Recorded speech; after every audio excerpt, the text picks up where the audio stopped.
Bonjour, donc nous nous présentons, Michel et Patricia, et nous sommes heureux de vous accueillir à Spiralpille.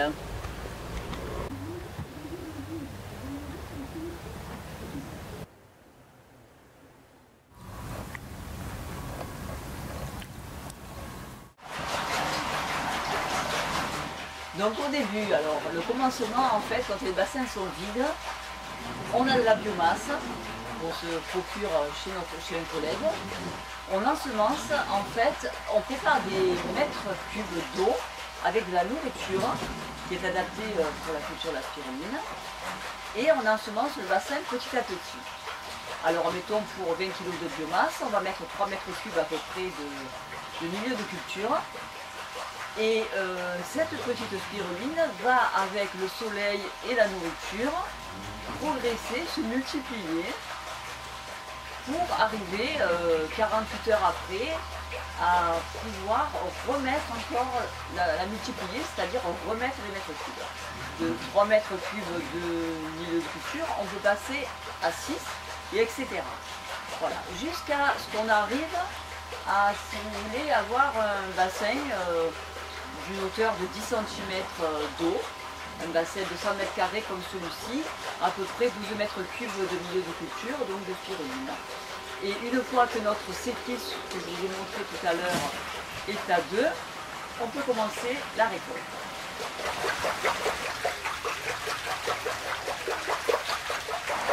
Voilà, j'ai à la main un séquille qui est un petit instrument tout artisanal qui va permettre en fait de mesurer la densité de la spiruline.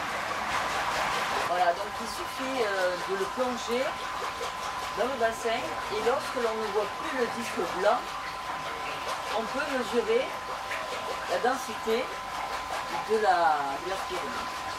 Donc là, on est à un séquille de 2, elle peut être récoltée. Donc là, le microscope, en fait, sert à regarder un petit peu la spiruline, voir si tout est correct, s'il n'y a pas de, on va dire, d'organisme qui pourrait contaminer la spiruline. Et voir surtout aussi si elle se porte bien, si elle a assez de spire, si elle grandit normalement. Quotidiennement, on mesure le pH de l'eau. Voilà, le pH en fait du milieu, qui doit être compris entre 9,60 et 11. Voilà donc l'opération de récolte. Pour récolter, nous avons une pompe dans le bassin qui nous amène tout le liquide avec sa biomasse, toute la spiruline. Ici, un premier pré-filtre à 130 microns pour piéger certaines particules, des insectes. Ici, nous avons une toile de filtration qui, elle, est beaucoup plus fine. Elle est à 40 microns. Et là, en ce moment, je racle le fond de ma toile pour permettre au liquide de s'écouler plus facilement, car sinon, ça colmate assez rapidement. Là, lorsque le liquide aura atteint le maximum de ma table de récolte, j'arrêterai la pompe et je laisserai écouler le liquide de lui-même, et s'il faut je l'aiderai un petit peu pour accélérer la cadence. Voilà, donc après l'écoulement de tout le liquide, j'obtiens cette pâte qui ressemble un peu à des épinards, qui contient encore beaucoup trop de liquide pour être séché dans cet état-là. Là, je la recueille pour ensuite faire un gros bonbon que nous mettrons sous presse. Deuxième étape, après la récolte, nous allons faire ce que nous avons appelé bonboniser. Nous avons inventé un verbe. Nous allons faire un gros bonbon avant de mettre sous presse.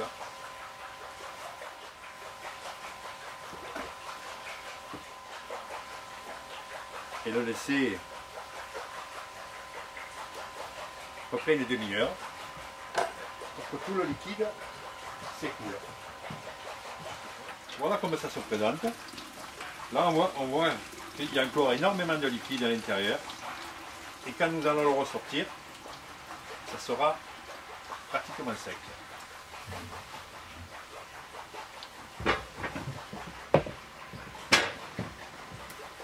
Voilà, à l'aide d'une plaque en polyéthylène,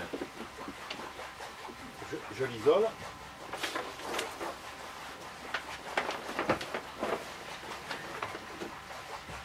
Et je vais mettre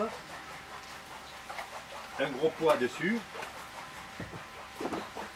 Dans le bon sens, parce que c'est fait de façon artisanale. Voilà. Et grâce à Monsieur Archimède, nous allons pouvoir exercer une grande pression sur nos deux bonbons. Donc là, la séance musculation commence.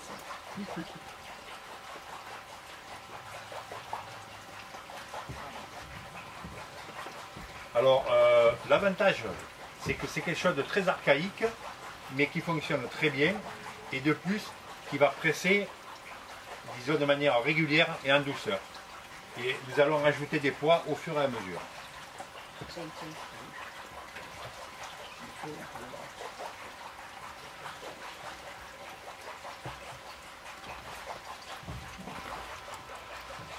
Alors, le pressage est une opération très importante, dont dépendra la future qualité de la spiruline une fois séchée.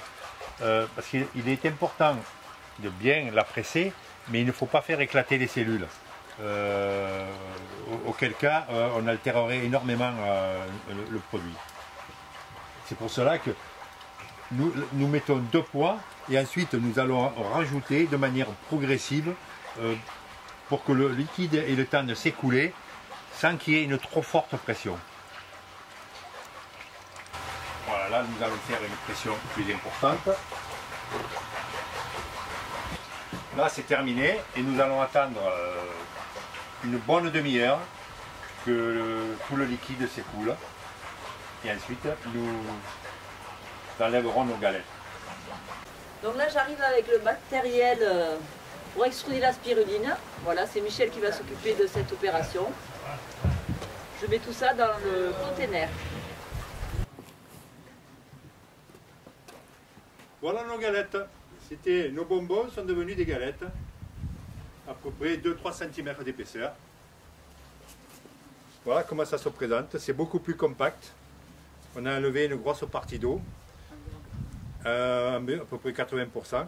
Et maintenant, nous allons passer à l'extrudage, c'est-à-dire nous allons faire des spaghettis pour enlever pratiquement toute l'eau qui reste dans notre spiruline. Voilà, vous n'avez plus qu'à me suivre.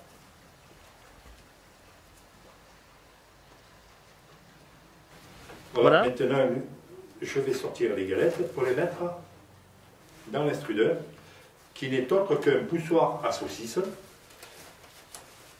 Et au lieu de mettre une canule pour mettre les boyaux de saucisse, nous y adaptons un tuyau en inox percé de trous de 2 mm de diamètre pour faire nos spaghettis.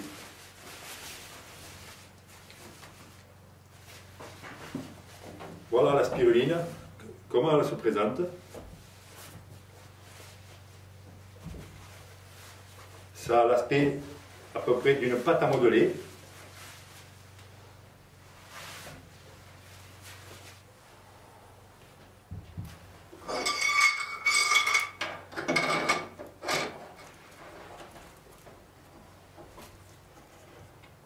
Voilà, à présent, nous allons faire nos spaghettis.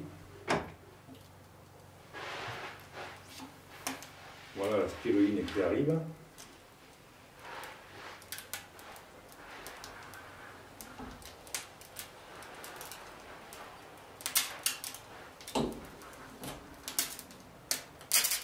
Voilà, là on se rend compte qu'elle a été bien pressée. Elle s'extrude très bien.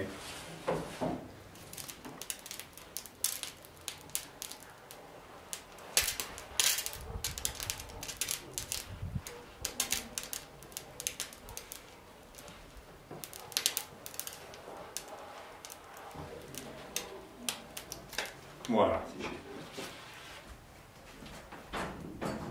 Et ensuite, dans le séchoir.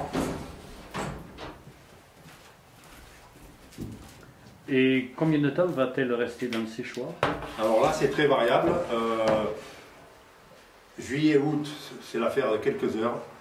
En 4 heures, 5 heures, c'est sec. Après, parce que nous sommes à température ambiante, ensuite, ça sera beaucoup plus long. Et si la température chute vraiment ou s'il y a trop d'humidité, nous mettrons à ce moment-là un déshumidificateur et, si besoin, un léger chauffage pour augmenter la température. Et là, il faut compter entre 7 et 8 heures.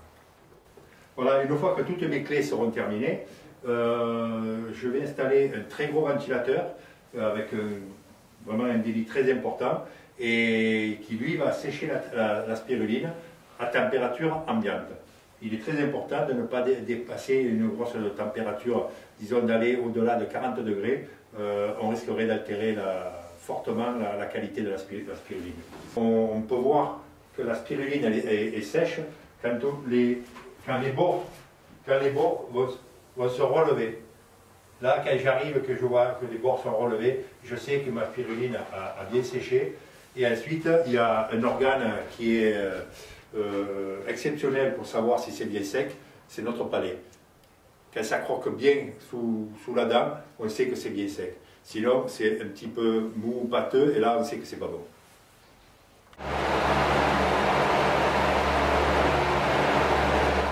Alors Émile, vous êtes en train de nettoyer? Ouais, c'est sûrement ce qu'il y a de plus important dans le métier de la spiruline.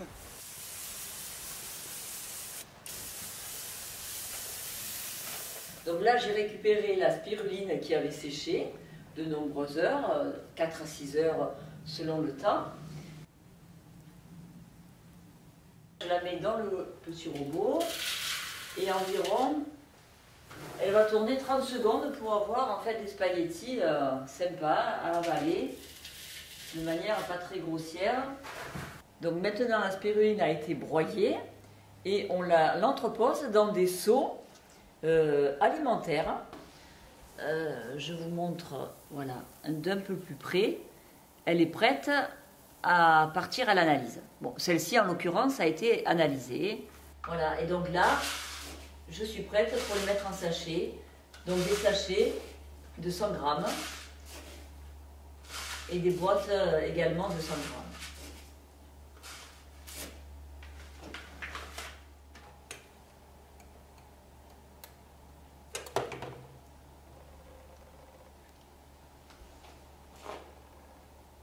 Voilà, donc notre spiruline est maintenant dans les sachets et dans les boîtes.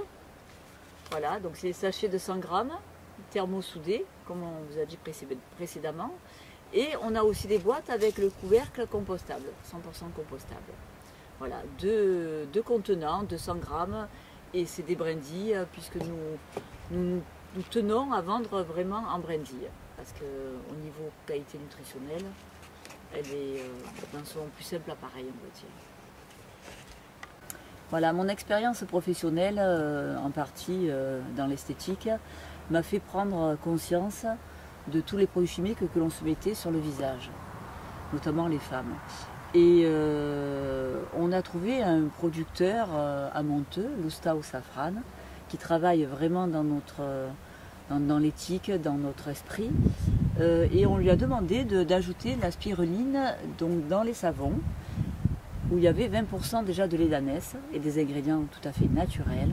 Donc ce savon respecte vraiment le film hydrolipidique de la peau et toutes les corrections, on peut dire que la peau peut connaître, les petits problèmes de peau et surtout l'hydratation. Voilà, donc ces savons sont de façon artisanale, saponification à froid, ce qui est très important. Donc la petite crème qui vient compléter avec le savon. Alors dans la crème, on a 50% de lait d'ânesse frais, ce qui est très important au niveau ingrédients. Elle a un conservateur naturel. Alors il y a bien sûr de la spiruline qui potentialise un petit peu tous les effets des matières premières. L'huile de macadamia, l'huile d'olive, on a du beurre de karité, et les danaises spiruline et bien sûr un conservateur complètement naturel. Voilà, à présent, vous connaissez, disons, tous nos petits secrets pour la fabrication de la spiruline. Comme vous avez pu le constater, nous sommes à Saint-Rémy et Spiralpilles, pourquoi? Parce que nous sommes au pied des Alpilles et que nous avons une vue magnifique sur ces collines magiques. De voir notre première unité de production, c'est notre unité un peu prototype et nous avons un projet pour l'année prochaine la construction d'une nouvelle serre. Bon, la charpente est déjà installée, il reste à mettre le plastique de couverture et la création des bassins à l'intérieur. Ensuite, pour l'année prochaine, toujours, le nouveau local dans lequel nous réaliserons toutes les opérations que vous avez pu voir précédemment, c'est-à-dire la récolte, le pressage, l'estrudage, le séchage, tout se fera à l'intérieur. Voilà, pour l'année prochaine, comme on vous l'a présenté, nous allons augmenter notre capacité de production, mais nous n'irons jamais au-delà de ce qu'on a pu vous parler, car nous voulons rester absolument dans une éthique artisanale. C'est une production paysanne, comme si c'était des fruits et légumes. Et nous ne voulons pas tomber dans le piège de l'industrialisation, car ce serait toujours au détriment de la qualité de notre spiruline. Nous voulons être au plus proche de nos clients, avoir le temps de répondre à toutes les questions qui peuvent se poser et travailler également au maximum dans un respect de l'environnement et dans une éthique tout à fait humaine.